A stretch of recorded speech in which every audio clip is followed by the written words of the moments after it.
धडा आहे अजबराव. अजाबराव सकाळी उठले. बाहेरच्या ओटीवर आले आणि तळपायाला पट्ट्या बांधू लागले. बांधताना आई ग आई ग म्हणून जोरजोराने कणवू लागले. त्यांचा नोकर झाडांना पाणी घालत होता. मालक सकाळी उठून तळपायाला पट्ट्या बांधत आहेत हे त्याने पाहिले. तो त्यांच्याकडे गेला आणि म्हणाला, तळपायाला पट्ट्या का बांधता? काय झालं तळपायाला?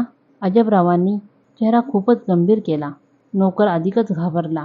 काहीतरी भयंकर लागले असावे असे त्याला वाटले. तो मालकाच्या पायाकडे पुन्हा पुन्हा बारकाईने पाहू लागला. पण कुठेही काही खटचटले देखील दिसेना. कुठे एवढेही रक्त दिसेना. नोकराने पुन्हा विचारले, मालक, असं काय लागलं हो? अजबराव रडका सूर काढून म्हणाले, तू मला हसशील, मला वेडा म्हणशील. नाही नाही, मी तुमचा नोकर.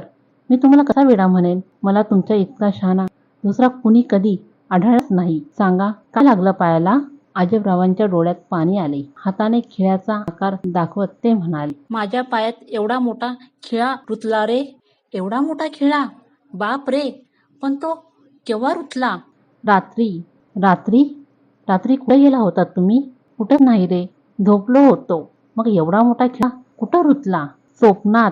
नोकराला आश्चर्य वाटले. स्वप्नात खिळा रुतला म्हणून काय सकाळी उठून पायाला पट्टी बांधायची?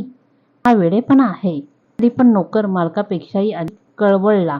गळा काढून रडायला लागला आणि म्हणाला, मालक, तुम्ही आमचं कधीही ऐकत नाही. त्याचा परिणाम असा झाला. माझं ऐकलं असतं तर स्वप्नात खिळा रुतला नसता. तू काय सांगितलं होतंस मला?